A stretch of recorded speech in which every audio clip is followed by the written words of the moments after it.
আসসালামু আলাইকুম প্রিয় দর্শক, আপনাদের সামনে আমি আজকে হাজির হয়েছি নতুন একটি রেসিপি নিয়ে। রেসিপিটি হচ্ছে অরেঞ্জ প্লেন কেক। এটা বাচ্চারা অনেক পছন্দ করে, বড়রাও খেতে পছন্দ করে। এজন্য আমার লাগছে দুইটা অরেঞ্জ নিয়ে নিয়েছি, আর লাগছে 6টা ডিম। এখন এই অরেঞ্জটাকে আমি একটু গ্রেটার দিয়ে গ্রেট করে এর খোসাটা নিয়ে নিয়েছি 2 চা চামচ। এটা আমি ইউজ করব কেকে। এটা আপনি এরকম একটা গ্রেটারে গ্রেট করে নেবেন। এখন অরেঞ্জ দুটোকে জুস করে নিয়েছি। জুস মধ্যে আমি একটু ফুড কালার মিশিয়েছি। এটা হচ্ছে অরেঞ্জ ফুড কালার। আপনারা চাইলে দিতেও পারেন, না হলে স্কিপ করেও যেতে পারেন। এটা দিলে কেকের কালারটা অরেঞ্জ হবে, দেখতে সুন্দর লাগবে। এখন আমি 6টা ডিম নিয়ে নিয়েছি। এখন ডিমটাকে বিট করব। একটা ইলেকট্রিক বিটার নিয়েছি এজন্য। আপনারা যদি ইলেকট্রিক বিটার না থাকে তাহলে সেক্ষেত্রে হ্যান্ড বিটার দিয়ে করতে পারেন। সেই ক্ষেত্রে আপনাদের অনেক সময় লাগবে, কারণ ডিমটাকে ফোম করে নিতে হবে। আমি এটা বিট করব এবং এর মধ্যে আস্তে আস্তে বাকি উপকরণগুলো একটু একটু করে মেশাবো। একবারে মেশাবো না, এই জন্য আমি নিয়েছি 1/3 কাপ করে 2 কাপ চিনি, 1/3 কাপ করে 2 কাপ সয়াবিন তেল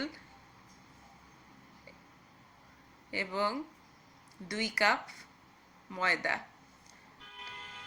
এবং 2 চা চামচ বেকিং পাউডার। আপনারা এখন দেখতে পাচ্ছেন ডিমটা সাদা হয়ে আসছে। এখন আমি একটু একটু করে চিনিটাকে অ্যাড করব।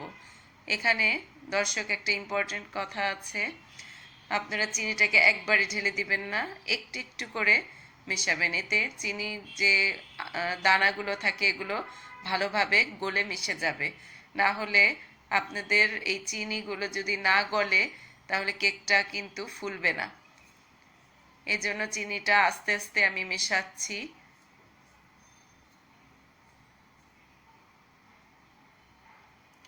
দর্শক, এটা একটু ধৈর্য নিয়ে করতে হবে।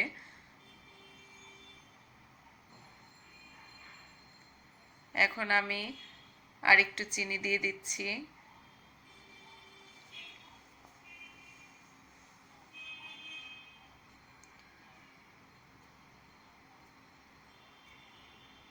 এভাবে পুরো চিনিটাই একটু একটু করে দিয়ে আমি বিট করে নিব এবং সাথে সাথে দেখতে পাচ্ছেন ডিমের কালারটাও চেঞ্জ হতে শুরু করেছে।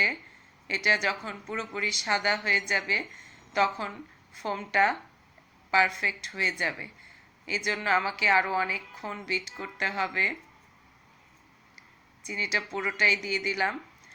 এখন এটা একটু বিট করে আমি এখন অয়েল অ্যাড করব একটু একটু করে। আমি 1/3 কাপ করে 2 কাপ তেল নিয়েছি, এটা সয়াবিন তেল।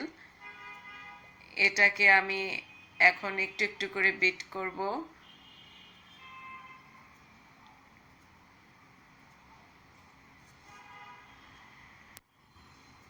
দর্শক দেখতে পাচ্ছেন আমার বিট করাটা হয়ে গিয়েছে, চিনি দিয়ে কেমন সাদা হয়ে গিয়েছে, একদম পারফেক্টভাবে বিট হয়েছে। এখন আমি অয়েলটাকে মিক্সড করব। আপনাদের লক্ষ্য রাখতে হবে এই ডিমটা যাতে এরকম ফোম হয়ে যায়, তারপরে তেলটা অ্যাড করবেন। আমি এখন কিছুটা তেল দিয়ে দিলাম, একটু বিট করে আবার একটু তেল দিয়ে দিব, এভাবে একটু একটু করে দিব।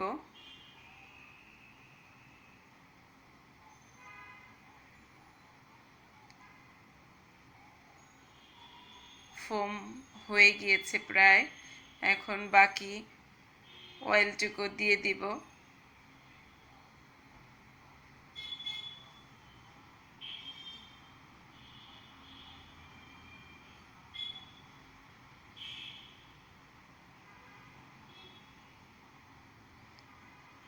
এখন এটা দেওয়ার পরে আমাকে কিছুক্ষণ বিট করে এখন রেখে দিতে হবে বিটার মেশিন। এখন দেখতে পাচ্ছেন আমার ফোমটা পুরোপুরি রেডি হয়ে গিয়েছে। এখন আমি যেটা করব সেটা হচ্ছে 2 কাপ যে ময়দা নিয়েছিলাম সেটা থেকে একটু একটু করে আমাকে এটার সাথে মেশাতে হবে, কিন্তু খেয়াল রাখতে হবে এটাও কিন্তু একবারে দিয়ে দিবেন না, এটাকেও আপনাকে একটু একটু করে মেশাতে হবে। দেখতে পাচ্ছেন আমি একটু করে দিচ্ছি এবং আলতো হাতে নেড়ে নিচ্ছি। আর একটু কথা বলে নিচ্ছি দর্শক, আপনারা কিন্তু এটাকে খুব জোরে জোরে মিক্সড করবেন না, এতে করে ফোম ভাবটা চলে যাবে এবং কেকটা ফুলবে না, বসে যাবে। এই জন্য আপনাকে একটু একটু করে ময়দাটাকে দিতে হবে এবং হালকা হাতে এটাকে মিক্সড করতে হবে।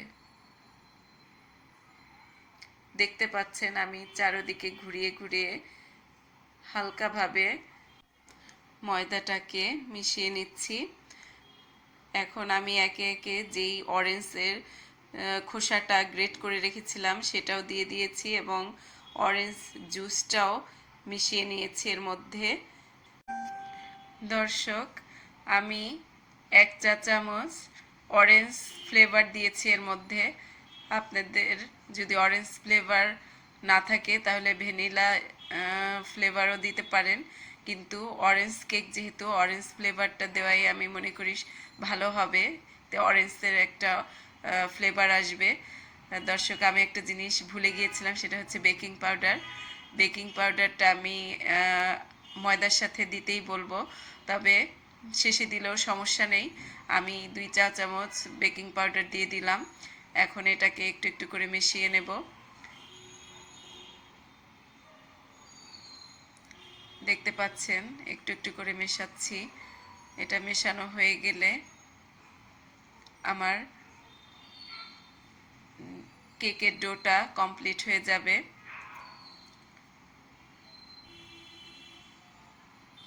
আমার হয়ে গিয়েছে মেশানো। এটা ভালো করে মেশাতে হবে, কারণ যদি এটা ভালো করে না মেশানো হয় তাহলে কিন্তু কেকটা ফুলবে না।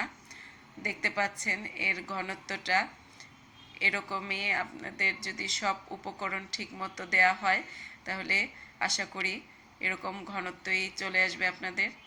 এখন আমি 2টা মোল্ড নিয়ে নিয়েছি, মোল্ড দুটোকে অয়েল ব্রাশ করে নিয়েছি।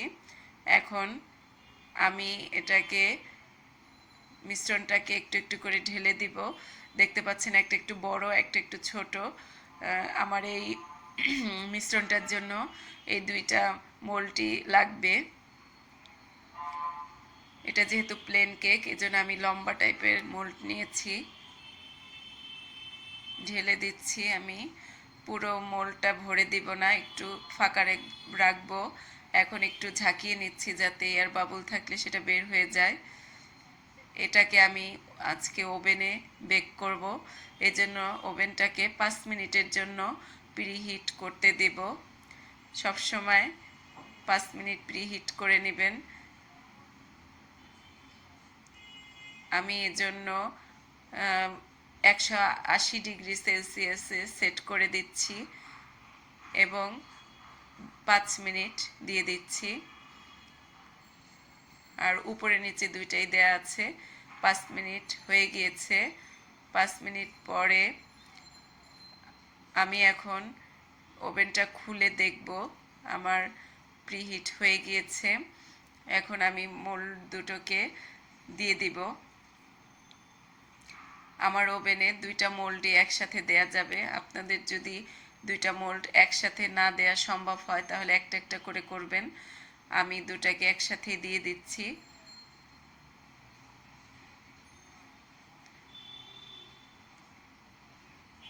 এখন আমি এটাকে টাইম সেট করে দিব।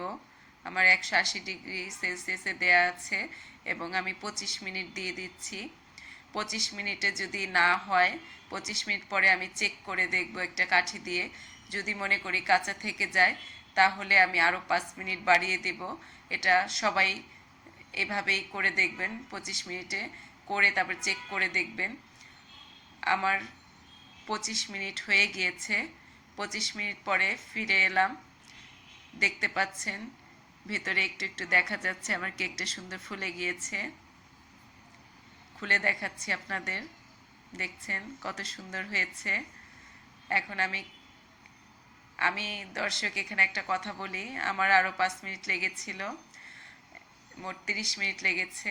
দেখতে পাচ্ছেন কেকটা কত সুন্দর হয়েছে, এটা অনেক সফট স্পঞ্জি হয়েছে। এখন এটাকে একটু ঠান্ডা করে আমি কেটে নিয়েছি।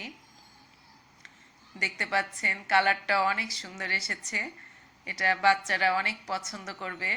এটা আপনাদের সুবিধার জন্য আমি একটু দেখিয়ে দিচ্ছি, দেখছেন কি সুন্দর স্পঞ্জি এবং সফট হয়েছে। এটা বাচ্চারা যেমন পছন্দ করে, বড়রাও খেতে অনেক পছন্দ করে। আমি এটা চায়ের সাথে খেয়ে থাকি। আপনারাও একবার ট্রাই করে দেখবেন, নিশ্চয়ই আপনাদের ভালো লাগবে। দর্শক, আপনাদের যদি ভিডিওটা ভালো লেগে থাকে তাহলে অবশ্যই আমার ভিডিওটা লাইক দিবেন, এবং আমার চ্যানেলটা যদি আপনাদের ভালো লেগে থাকে তাহলে আমার চ্যানেলকে সাবস্ক্রাইব করবেন।